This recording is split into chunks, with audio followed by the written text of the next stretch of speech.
Hey, this time we're gonna be stuff, covering a whole bunch of stuff that falls under the general banner of professionalism and teamwork. As far as professionalism goes, there are various different guidelines.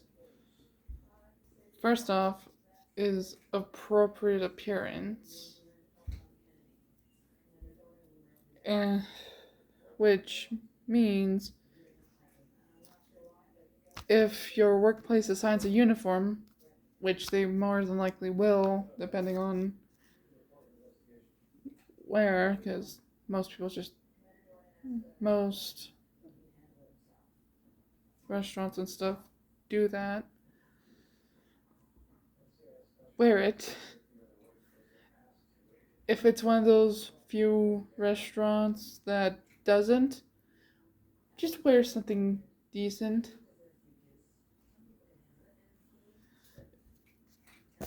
Another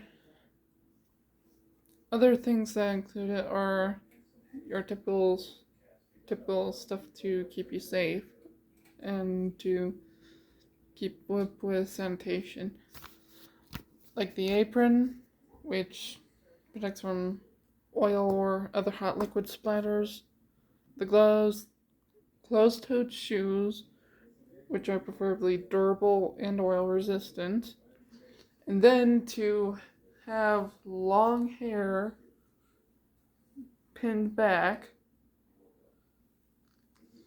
Then, of course, there's general hygiene, showering, washing hands, the works. You too quick.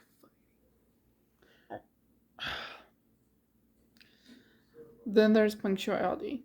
It's mainly arriving to work on time, though you might be able to lump in trying to lump in a bit of time management in there, because,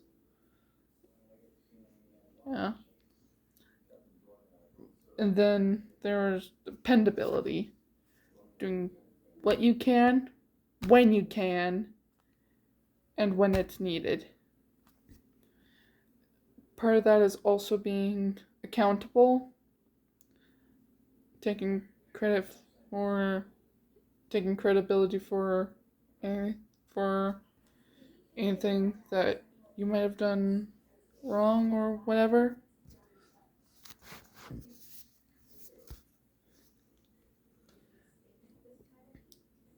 Then there's maintaining positive personal relationships.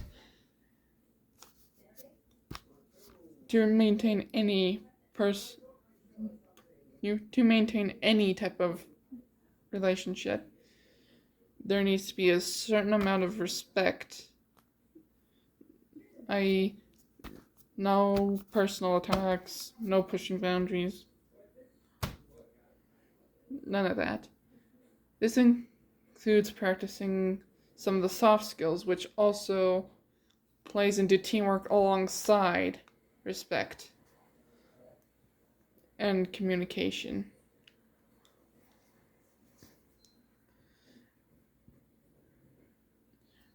Respect also plays a major role in etiquette and other stuff. Etiquette typically can typically be applied in most areas, both in both personally and professionally.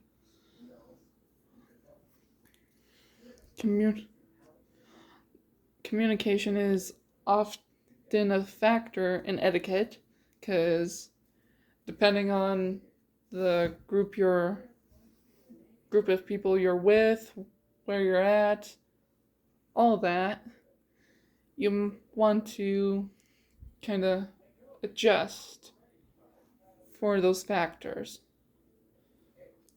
Same with actions, honestly.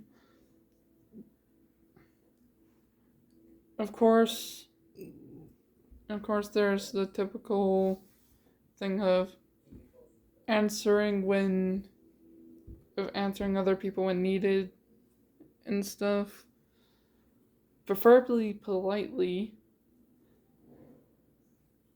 And then like I said before, showing most of the major forms of respect, if not all of them. And then of course I've already covered the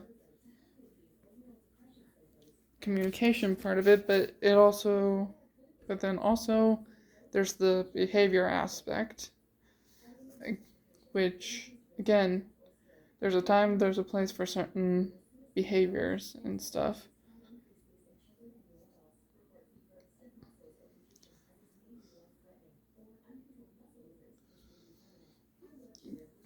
And like I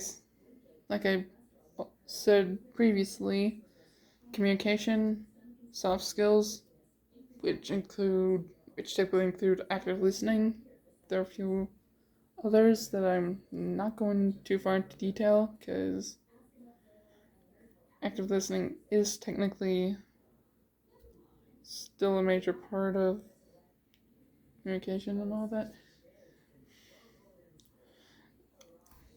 Anyways, communication and soft skills often lead to better teamwork.